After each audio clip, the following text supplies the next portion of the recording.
Okay, we're live with another Tech Talk, and today this is part two of a three-part series on gradebook stuff. This one is organizing your gradebook, and Tom has some cool tips to show us. I do.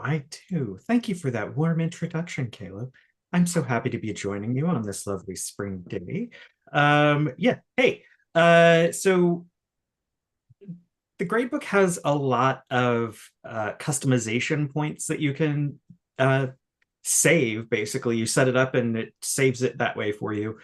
Pretty much all of the stuff that I'm going to show you is like sticky for your account. A lot of this stuff used to be sticky per your browser session. So like you'd log out and like your cache would get cleared and you'd come back in and everything that you'd changed around in the gradebook was gone. That is not how it is anymore. Pretty much everything, as far as I can tell, is uh, linked into your account settings. So if you leave and come back and log in on a different browser on a different computer, it's all going to look the same. Cool. But there may be things that drop off that I just didn't notice. So if that's the case, I apologize if I have steered you incorrectly. But what I have here to just start out is just my demo course, and I have a bunch of grades populated in the gradebook and a bunch of stuff that isn't populated in the gradebook. So the first thing I want to start out with is why are my assignments in this order? So I've got like self-introduction discussion week 1, discussion week 2, 3, 4, going this way. Oh wait, I have graded stuff here. Week 2, 3, 4, 6, 5, 6. Wait, 4 is over here. Why is it like this? Hey, let me show you. This is the way it's always been in Canvas, is that the default order in the gradebook is, in fact, let me show you, the assignments order on your assignments index page. So however it's ordered here is exactly how it's going to show up in the gradebook. So top to bottom, left to right in the gradebook. What's that? I don't think I knew that. Oh yeah, that's the default order. Because like this before gradebook 2, which is what this is. Actually, I think this is gradebook 3. But before this iteration of the gradebook, that was all you had, right? That was you like it was the order that it was in. And so we would talk to people and go, hey, you should just change things around in your index so that it's clearer for you. And that is how it's going to show up in the gradebook. And that is indeed how it shows up in the gradebook by default. So that's the default order, but you don't have to go with this anymore. You can choose whatever arrangement order you want. Do you want it arranged by assignment name A to Z, Z to A, by the due date, oldest to newest? This is kind of the most logical for most people because courses are taught in a temporal linear order, right? Like we exist in time from present to future, and past goes that way, right? Like, so we would order it that way. Due date, newest to oldest. So like that'll be a lot of scrolling. Well, it's going to be a lot of scrolling anyway. So like it just kind of depends on what you like. Points, lowest to highest, highest to lowest, or module first to last. So you can choose any or all of these. So if I picked module first to last and applied that, I would get, hello. Oh yeah, no, that is right. So I've got self-introduction discussion and week 1, week 2, week 2, week 2, 3, week 3. So these are assignments and discussions together. Discussion week 4, RFP project discussion. So like this is kind of like it's doing exactly what you would expect it to do, because my modules are set up that way. And so if I just, I'm not going to do this, but because I'm going to get to filters in a second, but I could filter as well and show you that like, hey, this is a module 1 right here. This is module 2 right here. But you can do a lot of different options. Default order is the order it is in the assignments index. Hey, Tom, can I ask a quick question? Yes, please. Not that you should ever do this, but if you have an assignment that is not listed in a module, where does it go when it's in module view? Module order. Ooh, I don't know. I think it would go to the end. In fact, let's find out. Because I have one in here that is not in the modules. Great. Yep, right here. Okay. Cool. Yep. So they get thrown to the end and they probably would go back into default order at that point.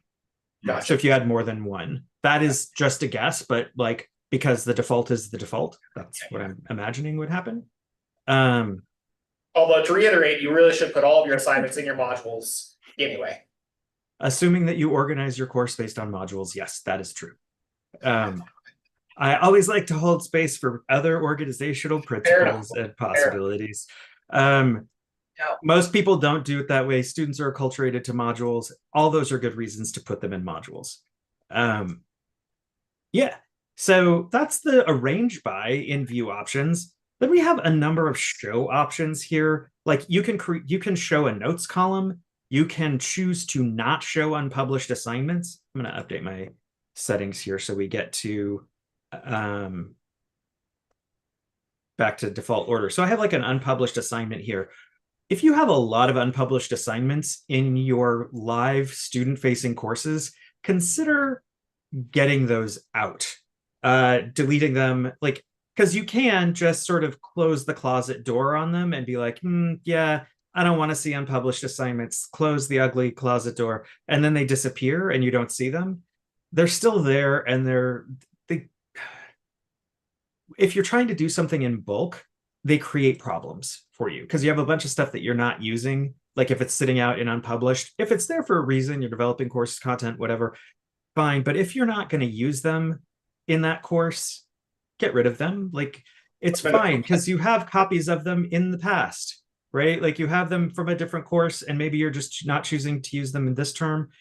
There are times people sometimes build out supplemental assignments, like a whole like stable of supplemental assignments for students where it's like, oh, you know what, this class needs this additional supplementation. I've seen people do that. I think it's a cool pedagogical approach. For the most part, when I see a lot of old unused assignments in a course, that's not why they're there. They're there because we've neglected our course hygiene and we've left them in place. When we don't need to, we can dump it all into a sandbox course and choose what we want to actually have be in our way when we're teaching or not in our way. There's some other cool things here in this area. You can split student names. You can, so like right now, I've got it as like the whole name contiguously, right? I can actually split them into separate columns. I can also hide assignment group totals, hide total and override columns. So like I can just make some changes here. Now I've got student's last name, student's first name. That's cool, right? And I got rid of all of those total columns at the end because like maybe I don't want to see them, right? Assignment groups create their own total column. There's a final total column. There are override columns if you choose to override the final grade, which you can do over here. So like you can record grades the entire time in your class and then just put a final grade override column in your gradebook and just use that. And then that's what students see as their final grade. I am of two minds on that. Like if you're clear about your grading structure, fine, use it, don't use it. But don't just sort of at the last minute go, you know what, I'm going to just change the grading structure of my class. That might be helpful, like labor-based or contract grading or something. Yes, 100%. Yep.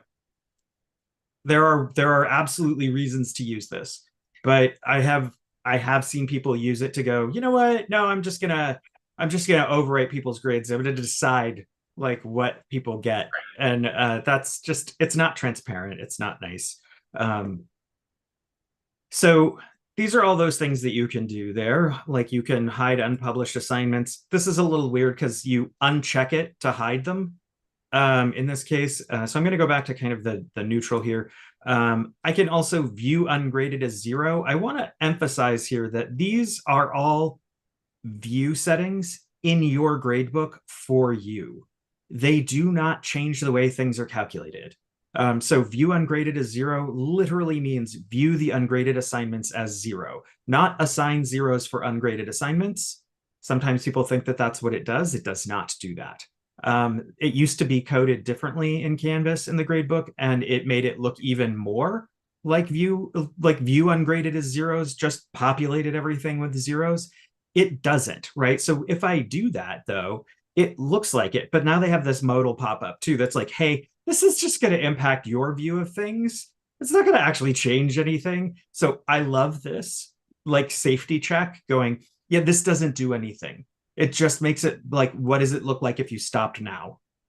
Students have a similar setting that says where they uncheck a box to view their grade based on all assignments available as opposed to only what's graded so far. So yeah, it is a view only setting. So that's important to know. So the next thing that I want to point out here, questions about any of that? It's just, this is basically like view and sort settings. So I'm going to go ahead and apply those settings so I get my unpublished assignment back. Yeah, Cameron. That untreated one is 0. That was good to confirm that I've always wondered. I Yep. typically go back in and manually assign 0, and I just wasn't sure if that was a good use of my time.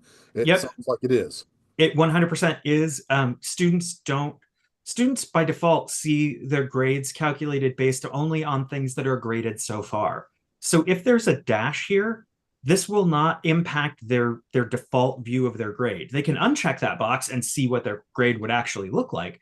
But are they going to do that? Maybe not.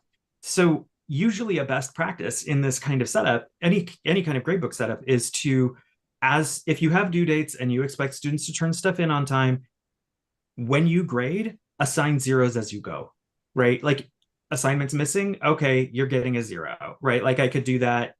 Let's do it here. Like everybody submitted it except my test student. Okay, I'm gonna go, all right, set default grade to 0.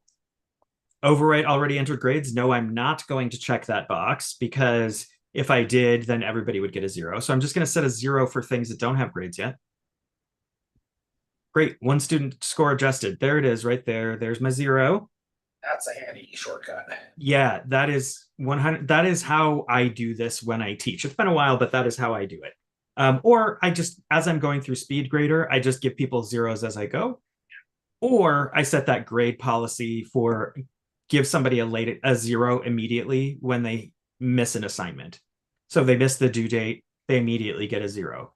That has become a little more problematic with some of the course import settings, so it might not be the greatest setting in the world. But I do like it because it gives a student an immediate picture of what will happen to their grade if they don't do that work.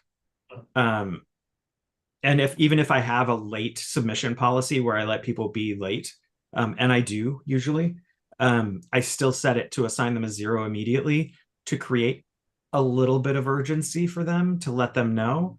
That can backfire and some students can have a little bit of a freak out with that. So you want to be careful what populations you use that setting on. Okay, so the next thing I want to look at here is the status color. So this isn't really organization as much as it is making choices that work for you and your vision, right? This is kind of an accessibility setting, right? So for me, telling the difference between the color here on missing, dropped, and excused is a little difficult. They're pretty close. So one of the things you can do is you can edit it and you can pick any of these colors here, but these are all pastels and I am having a hard time with them. So even better, I might come over to a hex color picker and go, you know what? I want that green to be used sometimes for something. What do I want it for? I don't know. Let's see here. Oh, I could make resubmitted a little bit more obvious. So let me just go ahead and use that hex value. So that's a little clearer. Cool. Now, do I have anything that was resubmitted? Nothing showing here. What? But I just said, it doesn't look like it. No, that I don't. But like I did. I thought I did. I'm sure I did. And so let's go in and do a little bit more adjusting for colors, right? Okay, something's missing. I want a little bit of a darker red color. Like if you have red green color, let's go with pink. Let's do pink. If you have red green color blind, obviously you wouldn't do this because you can't change text color, which is kind of a drag. But this applies only to your own view, so you don't have to worry about other people's color perception. Yep, you don't have to worry about your students and what they can see and what they can't see. This is for you. This is your convenience, not your students. And so like this makes it, like for me, I can see, oh, that's a problem. And I can see the difference between the blue, which is a resubmission, and the pink, which is a missing. Like it's really easy for me to see that now. And I appreciate that. So you can customize these colors, and I would probably customize like the dropped and excused, but I don't generally use these, but if I did, I would definitely change them. And Tom, did you say that's an account setting? So if you do this once, that applies to. No, this is a course setting, but if you import your course from one term to the next, the gradebook settings should stick for you. But like if you log out and log back in or come in on a different browser, it will remember these settings for this course. Yeah. For the course. Okay. Yep. Cool. Yeah. So those are the things that you can do in the settings area. There's some other cool things, and that's just sort of setting up the view so that it works for you, right? There's some other cool things that you can do here where like if you're looking at this and you go, okay, you know what, like this is hard, like I could get to this column here, but like if I go all the way to the end and I want this column to be right here so I can see it more clearly against what student I'm looking at, I can actually grab this column and put it closer to my student name and then kind of scroll over. I can put it further out here so it's right next to it if I wanted. It's a calculated column, so it's not like I can do anything. You could tell it's a calculated column because it says 15% of grade. But if I wanted to be able to see that a little more clearly, I could drag and drop if I want to. I can also do that with the total. I can even there's a shortcut here to move the total column to the front instead of having it at the end. So now you have your total. That always gets a little messed up. The headings do. But I can choose. I can say, you know what? Everything's fine except I want this column right here. For some reason, I don't know why I would want it there, but maybe I want it there. Like I can drag these and they stay where I put them until I come back and say, you know what, actually, could we go back to the default order, please? And then it will fix those drag and drop things that I've done, except for the total column. That has its own kind of independent setting. But all the other drag and drop columns, you can reset them by just going back to any other view order. It will wipe those out. Excuse me. So drag and drop column order, I like that. It's kind of fun. It's not 100% intuitive that I could just kind of go, oh, hey, I can move these around, but you can. The other thing that you can do here is on any column, let me send this to where I normally see it. On any column, you can sort by, like I could sort my grade, I can choose sorting. I can sort by grade low to high to low, missing, late, excused, and unposted, right? This is a discussion. So like I have unposted. Where's one here? Okay. So I'm pretty sure, oh, come on now. Because I've been dragging columns around, it gets a little funny. So you want to be careful about that. There we go. Oh no, that's unposted grades. Right? Yes. Yeah, so that doesn't do anything. I can sort low to high,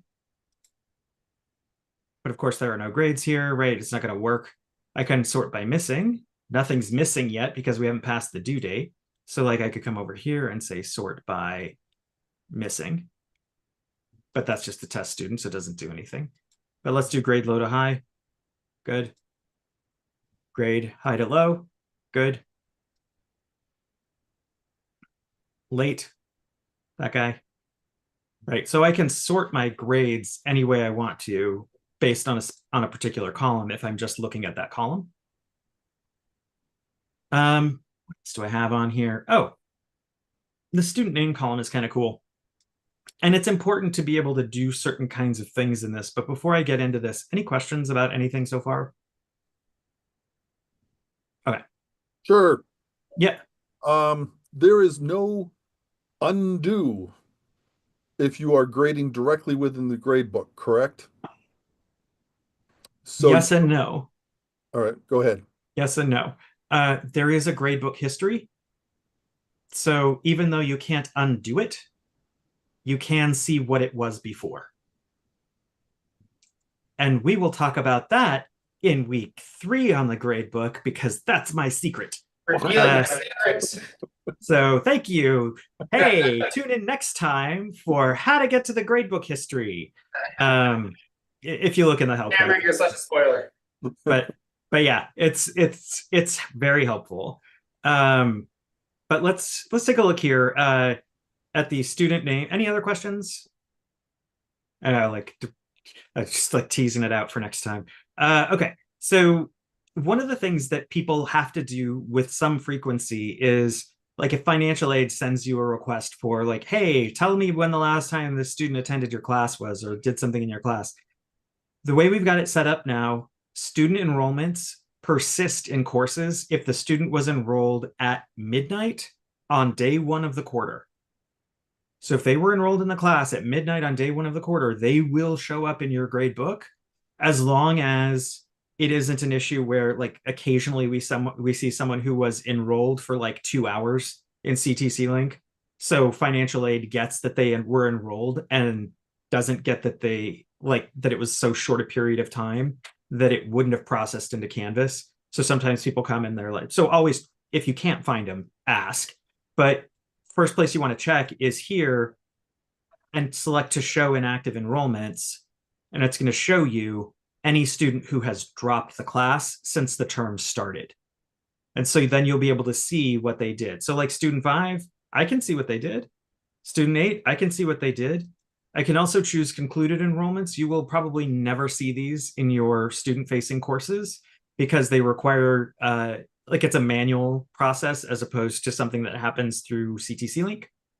But I did conclude one just to kind of show you, like, it's basically the same tag, concluded, inactive, whatever.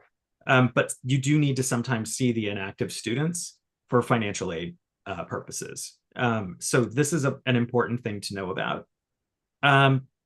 The other things that you can do here, so in student name, you can sort by, I can choose to show secondary info like SIS ID. Yeah, Cameron, what's up? If you do not show those inactive students, so they're hidden. Yep. As you're going through SpeedGrader, are they also hidden so you don't waste your time giving zeros? Yep. And if they're showing in the gradebook, you will you will see in SpeedGrader there will be a banner across the top that says this student is inactive. If you have inactive students showing here, they like this. It's sort of weird. They show up in the people list always, and you can't hide them. In the gradebook, you can choose to make them show up, and when you do that, they show up in SpeedGrader as well. But they show up with a big old banner that says this student is inactive. But yeah, where you control the visibility everywhere else but people is here. Except I think they always show up in discussions too. So it doesn't look like your other students are unhinged responding to people who aren't there. So their work always kind of shows up in that space. All right. So inactive enrollments and concluded enrollments, important to know how to toggle those on and off. We have sort by. Well, let me go down here. Secondary info. I can choose to display a student's SIS ID. This is their CTC Link ID, right? And it shows right under their name here. So it's something that I can see in the gradebook as well as in the people page. Sometimes that's useful, particularly if you're looking for a specific student, because students can change their display names, their personal names in Canvas. So it's important to know how to get to that information where you're looking for it, because that SIS ID, that CTC Link ID, they can't change that, right? They can't change that manually. Well, and also sometimes I'll get support emails from other people saying, I need this information from this student, and the only thing they provide is the ID number. They don't provide the name because maybe they think it's a privacy thing. So yeah, or the other way around too. Yeah. Like, and which is silly because like if we're being asked to do something with a student or a user, like it's part of our job, so we're allowed to see that stuff. Right. So like you send it to us. Integration ID, guest to temporary user ID. These are specific things that you will never need to look at. Integration ID we don't use. Guest/temporary user ID is something that is specific to a particular kind of account that we're trying to get away from making. So shouldn't need this at all, particularly not for students. You can choose to display it by first name and last name and first name. You can also choose how things are sorted. Do you want to see them A to Z, Z to A? This is more important, like if you have a 500 seat course or something like that, which we don't have here, but like if you had a 500 seat course, well, we have some support courses that have thousands of students in them, but like generally we don't need this. But just be aware. And then finally, a thing that can help you, filters. I can filter assignments by module, by assignment group. by status, I can say, okay, wait, are they late, missing, resubmitted, dropped? So show me everything with missing assignment. Okay, so this person has a missing assignment right here. So like I can filter that way, and then I can just remove the filter completely, or I can choose to stack another filter on top of it, or I can remove it that way, right? Because if you do status resubmitted, right, and then I say, oh no, wait, actually I want dropped, it's actually going to show dropped and resubmitted. So I can take the resubmitted off, right? So that's how the filters work. They're additive. That's important to know. But a kind of cool thing, you can create a filter preset. So if I have something where like I have discussions that are ongoing in my classes and they don't have particular due dates, but everybody has to contribute at some point, and I want to make sure I'm reviewing them, for example, I can say, all right, show me the assignments in the weekly discussions and that have ungraded submissions. And I'm going to, oh, I need to give it a name, which I'm going to call needs grading. Why not? And I'm going to save that filter preset. And now I've got a filter preset that will give me a sort of stacked filter set that shows weekly discussions with ungraded submissions. And now I can see, oh, this has a submission that I need to grade. This has a submission that I need to grade. And this has 2 submissions that I need to grade. So I can jump in and do that filter, find where my work needs to be applied if I am doing something where that's critical. And are those custom filters also saved on the course level? Yes. They did not show up in other courses when I went into other courses, and it wouldn't make sense for them to, because they like, this is assignment group specific. This is like, That makes sense. Yeah. So the conditions of your course are going to change what you can filter by. So I know we went a little bit over, I apologize. But I wanted to show you that custom, that sort of filter preset thing that you can do. If you have a particularly complex course or a specific need, large courses, again, that's going to be a thing. Courses that allow for like open enrollment, or like open in, open out kinds of things, or like self-paced or whatever, that kind of filter is going to be really useful, I think. But for most courses, because our courses are relatively small and easy to manage, it's unlikely we're going to have a lot of like scattered assignments that need to be graded, but it could happen. So there it is. Questions, thoughts, comments? Anything I can... Looking forward to next week's Gradebook secrets, which now one of the 4 secrets is spoiled, but there's still 3 other secrets. Mine is so secret, I don't even know what mine is yet. You have so many secrets, it's just hard to pick. It is, exactly.